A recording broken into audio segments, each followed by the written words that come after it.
ओम शांति। आज हम सुनेंगे 20 दिसंबर बाबा के साकार महावाक्य।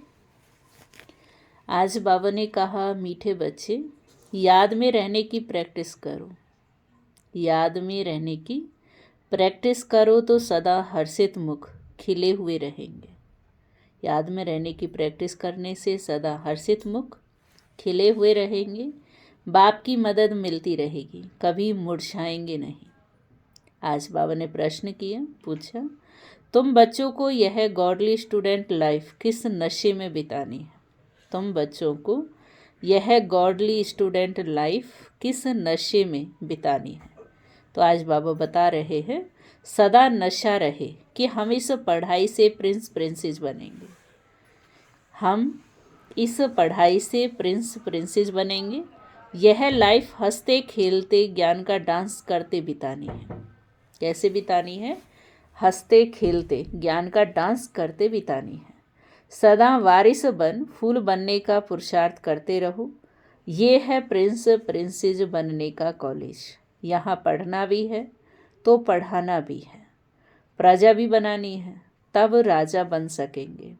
बाप तो पढ़ा हुआ ही है, उन्हें पढ़ने की ज़रूरत नहीं है। गीत है आज का, बचपन के दिन भुला न देना, आज हंसे कल रुला न देना। ओम शांति। यह गीत है खास बच्चों के लिए। भले है गीत फिल्मी, परंतु कुछ गीत हैं ही तुम्हारे लिए। जो सपूत बच्चे हैं, उन्हों को गीत सुनते समय उसका अर्थ अपने दिल में ले आना पड़ता है। बाबा समझाते, मेरे लाडले बच्चे, क्योंकि तुम बच्चे बने हो।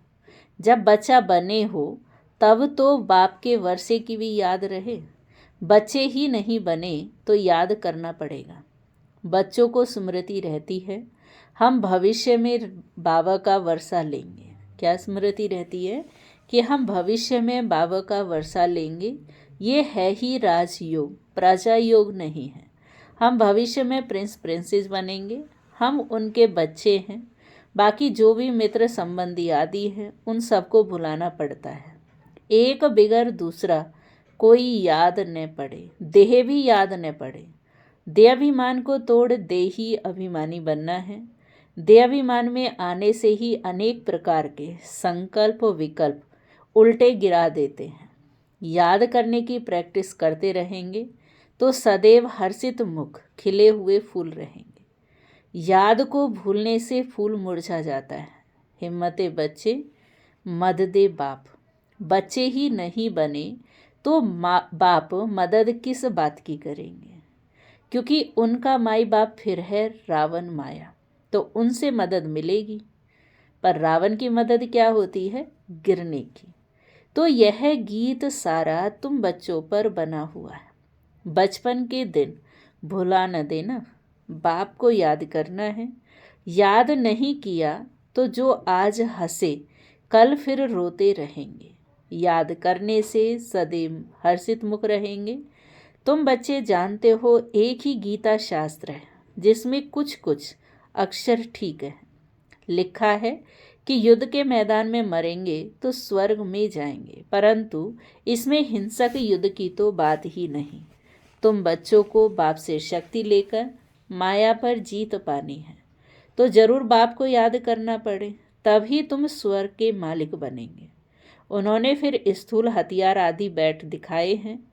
ज्ञान कटारी ज्ञानबान अक्षर सुना है तो स्थूल रूप में हथियार दे दिए हैं। वास्तव में ये सब हैं ज्ञान की बातें।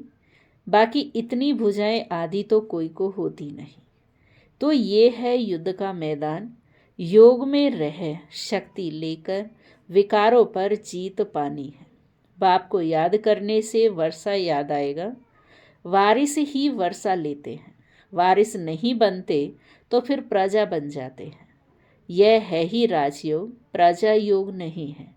ये सच्ची समझाने बाप के सिवाय कोई दे न सके। बाबा कहते, मुझे इस साधारण तन का आधार ले आना पड़ता है। प्रकृति का आधार लेने बगैर तुम बच्चों को राजयोग कैसे सिखाऊं? आत्मा शरीर को छोड़ देती है तो फिर कोई बातचीत हो नहीं सकती। फिर जब शरीर धारण करे, बच्चा थोड़ा बड़ा हो, तब बाहर निकले और फिर बुद्धि खुले। छोटे बच्चे तो होते ही पवित्र हैं, उनमें विकार होते ही नहीं। तो बाबा बता रहे हैं छोटे बच्चे तो पवित्र होते हैं, उनमें विकार नहीं होते हैं। सन्यासी लोग सीढ़ी चढ़कर फिर भी उतरते हैं, अपने जीवन को भी समझ सकते हैं। बच्चे तो होते ही पवित्र हैं, इसलिए ही बच्चे और महात्मा एक समान गाए जाते हैं। तो तुम बच्चे जानते हो, ये शरीर छोड़कर हम प्रिंस प्रिंसेस बनेंगे। आगे भी हम बने थे, अब फिर बनते हैं। ऐसे ऐसे ख्यालात स्टूडेंट को रहते हैं। यह भी उनकी बुद्धि में आएगा जो बच्चे होंगे, और फिर वफादार, फरमानबरदार हो, श्रीमत पर चलते होंगे। नहीं तो श्रेष्ठ पद पा न सके। टीचर तो पढ़ा हुआ ही है, ऐसे नहीं कि वह पढ़ते हैं और फिर पढ़ाते हैं। शिव बाबा ऐसे नहीं करते, क्योंकि शिव बाबा तो खुद ज्ञान के सागर हैं। टीचर तो पढ़ा हुआ ही है, उनको नॉलेजफुल कहा जाता है। सृष्टि के आदि मध्य अंत की नॉलेज और कोई नहीं जानते। पहले तो निश्चय चाहिए कि वह बाप है।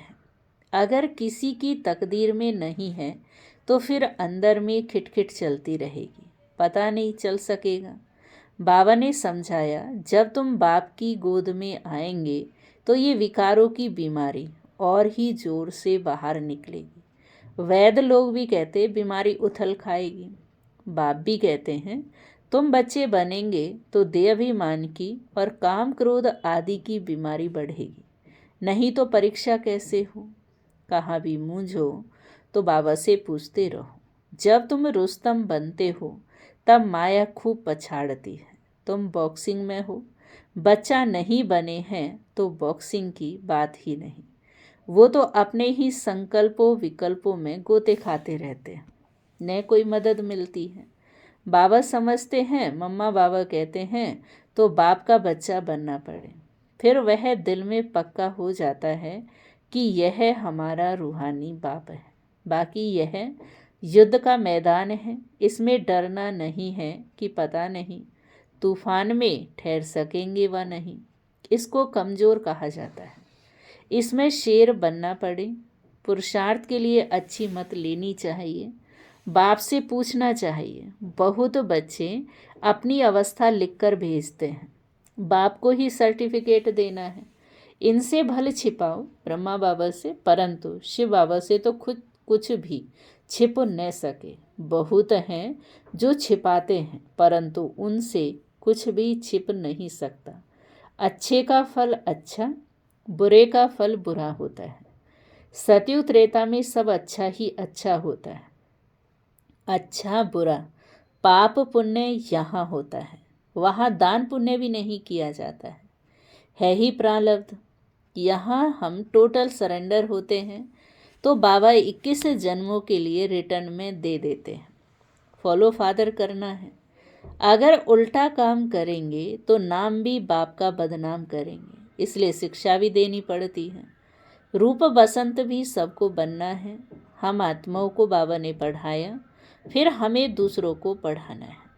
सच्चे ब्राह्मणों को सच्ची गीता सुनानी है, और कोई शास्त्रों की बात नहीं। मुख्य है गीता, बाकी है उनके बाल बच्चे। उनसे कोई का कल्याण नहीं होता है। मेरे को भी कोई नहीं मिलता, मेरे को कोई भी नहीं मिलता। शास्त्र पढ़ने से बाबा को नहीं मिल पाते। तो बाबा बता रहे थे शास्त्र पढ़ने से कोई भी मेरे को नहीं मिलता। मैं ही आकर फिर से सहज ज्ञान सहज योग सिखलाता हूँ। सर्वशास्त्रमयी श्रोमणी गीता है, उस सच्ची गीता द्वारा वर्षा मिलता है।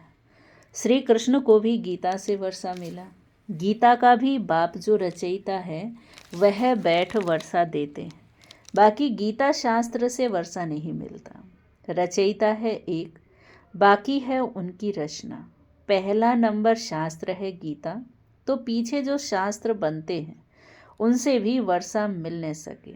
वर्षा मिलता ही है सम्मुख। मुक्ति का वर्षा तो सबको मिलना है, सबको वापस जाना है। बाकी स्वर का वर्षा मिलता है पढ़ाई से, फिर जो जितना पढ़ेगा। बाप सम्मुख पढ़ाते हैं। जब तक निश्चय नहीं कि कौन पढ़ाते हैं तो फिर समझेंगे क्या, प्राप्ति क्या कर सकेंगे। फिर भी बाप से सुनते रहते हैं तो ज्ञान का विनाश नहीं होता। जितना सुख मिलेगा फिर औरों को भी सुख देंगे, प्रजा बनाएंगे तो फिर खुद राजा बन जाएंगे।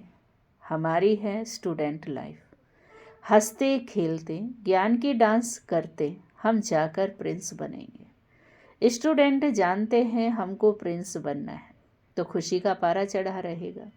यह तो प्रिंस प्रिंसेस बनने का कॉलेज है, वहाँ प्रिंस प्रिंसेस का अलग कॉलेज होता है।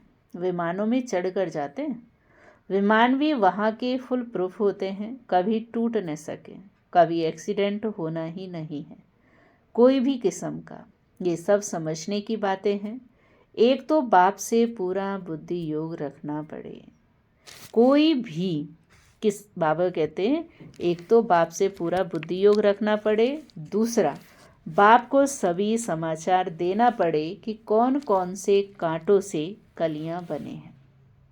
बाप से पूरा कनेक्शन रखना पड़े, जो फिर टीचर भी डायरेक्शन देते रहें। कौन वारिस बन फूल बनने का पुरुषार्थ करते हैं। कांटों से कली तो बने, फिर फूल तब बने जब बच्चा बने, नहीं तो कली के कली रहेंगे, अर्थात प्रजा में आ जाएंगे। अब जो जैसा पुरुषार्थ करेगा ऐसा पद पाएगा। ऐसे नहीं कि एक के दौड़ने से हम उनका पूंछ पकड़ लेंगे। भारतवासी ऐसा समझते हैं, परंतु पूंछ पकड़ने की तो बात ही नहीं है। जो करेगा सो पाएगा। जो पुरुषार्थ करेगा 21 पीढ़ी उनकी प्रारब्ध बनेगी। बूढ़े तो जरूर होंगे सतयुग में भी, परंतु अकाले मृत्यु नहीं होती है।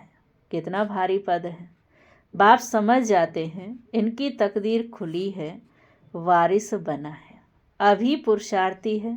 फिर रिपोर्ट भी करते हैं कि बाबा यह किस्म किस्म के विघ्न आते हैं, यह होता है, हर एक को पोता मेल देना होता है। इतनी मेहनत और कोई सत्संग में नहीं होती। इसलिए बाबा सत्संग के साथ साथ इसको स्कूल भी कहते हैं, क्योंकि स्कूल में पढ़ाई होती है, पढ़ाई में लक्ष्य भी होता है। तो जब लक्ष्य है तो वहाँ मेहनत होती है। बाबा तो छोटे छोटे बच्चों को भी संदेशी बना देते हैं। लड़ाई में मैसेज ले जाने वाले भी चाहिए ना। लड़ाई का यह मैदान है, यहाँ तुम सम्मुख सुनते हो तो बहुत अच्छा लगता है, दिल खुश होती है। बाहर गए और बगुलों का संग मिला तो खुशी उड़ जाती है। वहाँ माया की धूल है ना, इसलिए पक्का बनना पड़े। बाबा कितना प्यार से पढ़ाते हैं, कितनी फैसिलिटीज़ देते हैं। ऐसे भी बहुत हैं जो अच्छा अच्छा कहे फिर गुम हो जाते हैं। कोई विरला ही खड़ा हो सकता है। यहाँ तो ज्ञान का नशा चाहिए, जैसे शराब का भी नशा होता है ना। कोई देवाला मारा हो और शराब पिया, जोर से नशा चढ़ा तो समझेगा कि हम राजाओं का राजा है। यहाँ तुम बच्चों को रोज ज्ञान अमृत का प्याला मिलता है, तो इसका भी नशा हो गए। धारण करने के लिए दिन प्रतिदिन पॉइंट्स ऐसी मिलती रहती हैं जो बुद्धि का ताला ही खुलता जाता है। इसलिए मुरली तो कैसे भी पढ़नी है, मुरली रोज पढ़नी है, एक दिन भी मुरली को मिस नहीं करना है। जैसे गीता का पाठ रोज करते हैं ना, यहाँ भी क्या करना है फिर, यहाँ भी रोज बाप से पढ़ना पड़े। पूछना चाहिए मेरी उन्नति नहीं होती तो इसका क्या कारण, आकर फिर समझना चाहिए। आएंगे भी वह जिनको पूरा निश्चय है कि वह हमारा बाप है। ऐसा नहीं कि पुरुषार्थ कर रहा हूँ निश्चय बुद्धि होने के लिए। निश्चय तो एक ही होता है, उसमें परसेंटेज नहीं होती। बाप एक है, उनसे वर्षा मिलता है। यहाँ हजारों पढ़ते हैं फिर भी कहे निश्चय कैसे करूं, तो उनको कम वक्त कहा जाता है। वक्तावर वह है जो बाप को पहचान और मान ले। कोई राजा कहे हमारी गोद का आकर बच्चा बनो, तो उनकी गोद में जाने से ही निश्चय हो जाता है ना। ऐसे नहीं कहेंगे कि निश्चय कैसे हो, ये तो है ही राजयोग। बाप तो स्वर का रचयिता है, तो स्वर्ग का मालिक बनाते हैं। निश्चय नहीं होता है तो तुम्हारी तकदीर में नहीं, और कोई क्या कर सकते हैं। नहीं मानते तो फिर तदबीर कैसे करें, वह लंगड़ाता ही चलेगा। बेहद के बाप से भारतवासियों को कल्प कल्प स्वर्ग का वर्षा मिलता है। देवता होते ही स्वर्ग में है। कलयुग में तो राजाई है ही नहीं, प्रजा का प्रजा पर राज्य है। पतित दुनिया है तो उसको पावन दुनिया बाप नहीं करेगा तो कौन करेगा। तकदीर में नहीं है तो फिर समझते नहीं है। यह तो बिल्कुल सहज सी समझने की बात है। लक्ष्मी नारायण ने ये राजाई की प्रारब्ध कब पाई, तो जरूर आगे जन्म के कर्म है तभी प्रारब्ध पाई है। लक्ष्मी नारायण स्वर्ग के मालिक थे, अभी नर्क है, तो ऐसा श्रेष्ठ कर्म अथवा राजयोग सिवाय बाप के और कोई सिखा न सके। अभी सबका अंतिम जन्म है। बाप राजयोग सिखला रहे हैं। द्वापर में थोड़े ही राजयोग सिखलाएंगे, द्वापर के बाद सतयुग में थोड़े ही आएगा। यहाँ तो बहुत अच्छी रीति समझ कर जाते हैं और बाहर जाने से ही खाली हो जाते हैं। जैसे डिब्बी में ठिकरी रह जाती है, रत्न निकल जाते हैं। ज्ञान सुनते सुनते फिर विकार में गिरा तो खलास।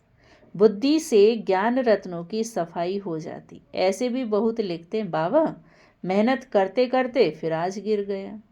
गिरे गोया अपने और कुल को कलंक लगाया, तकदीर को लकीर लगा दी। घर में भी बच्चे अगर ऐसा कोई अकर्तव्य करते हैं तो कहते हैं ऐसा बच्चा मुआ भला, यानी ऐसा बच्चा मर जाए तो अच्छा। तो यह बेहद का बाप कहते हैं कुल कलंकित मत बनो। यदि विकारों का दान देकर फिर वापस लिया तो पद भ्रष्ट हो जाएगा। पुरुषार्थ करना है, जीत पानी है। चोट लगती है तो फिर खड़े हो जाओ। घड़ी घड़ी चोट खाते रहेंगे तो हार खाकर बेहोश हो पड़ेंगे। बाप समझाते तो बहुत हैं, परंतु कोई ठहरे भी। माया बड़ी तिखी है। पवित्रता का प्रण कर लिया, अगर फिर गिरते हैं तो चोट बड़े जोर से लगती है। बेड़ा पार होता ही है पवित्रता से। प्योरिटी थी तो भारत का सितारा चमकता था, अब तो घोर अंधियारा है। तो अच्छा, मीठे मीठे सिखिलदे बच्चों प्रति माता पिता बाप दादा का याद प्यार और गुड मॉर्निंग। रूहानी बाप की रूहानी बच्चों को नमस्ते। हम रूहानी बच्चों की रूहानी बाप को नमस्ते नमस्ते नमस्ते। शुक्रिया बाबा, शुक्रिया। अभी हम सुनेंगे आज की मुरली से धारणा के लिए मुख्य पॉइंट्स। फर्स्ट पॉइंट है, इस युद्ध के मैदान में माया से डरना नहीं है। इस युद्ध के मैदान में माया से डरना नहीं है। बाप से पुरुषार्थ के लिए अच्छी मत ले लेनी है। वफादार फरमानबरदार बन श्रीमत पर चलते रहना है। सेकंड पॉइंट है, रूहानी नशे में रहने के लिए ज्ञान अमृत का प्याला रोज पीना है। रूहानी नशे में रहने के लिए ज्ञान अमृत का प्याला रोज पीना है। मुरली रोज पढ़नी है। तकदीरवान वक्तावर बनने के लिए बाप में कभी संशय न आए। तकदीरवान बनने के लिए बाप में कभी संशय न आए। अब है वरदान आज की मुरली से। बाबा ने कहा, ब्रह्मा बाप समान जीवन मुक्त स्थिति का अनुभव करने के लिए कर्म के बंधनों से मुक्त भव। ब्रह्मा बाप समान जीवन मुक्त स्थिति का अनुभव करने वाले कर्म के बंधनों से मुक्त भव।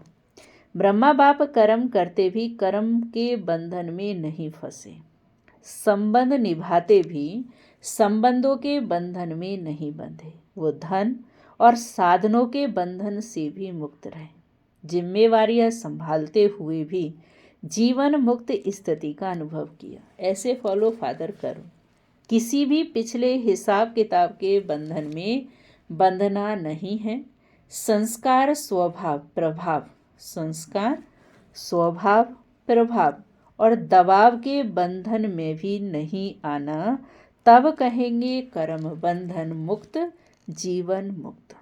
स्लोगन है आज, तमोगुनी वायुमंडल में स्वयं को सेफ रखना है।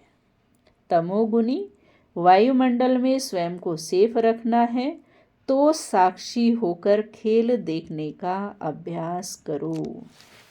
अगर इस वायुमंडल में जो तमोगुनी है इसमें सेफ रखना है तो हर सीन को साक्षी होकर के देखो। आज का अव्यक्त इशारा है, ब्राह्मण जीवन में जितने ब्राह्मणों का आपके प्रति स्नेह, सम्मान और रिगार्ड होगा, ब्राह्मण जीवन में जितने ब्राह्मणों का आपके प्रति स्नेह, सम्मान और रिगार्ड होगा, दिल से संतुष्ट होंगे, उतना ही आप पूज्य बनेंगे। पूज्य के लिए स्नेह और सम्मान होता है। जो पूज्य होता है उसके लिए सबके दिल में स्नेह और सम्मान होता है। वह स्वयं भी संतुष्ट और दूसरे भी संतुष्ट। अगर असंतुष्ट करने वाला आपको असंतुष्ट करने की कोशिश करे तो आप शीतलता को धारण करना। वह आपको असंतुष्ट करे, आप संतुष्टता का जल डालना, वो आग जलाए, आप पानी डालना। ओम शांति, ओम शांति, ओम शांति।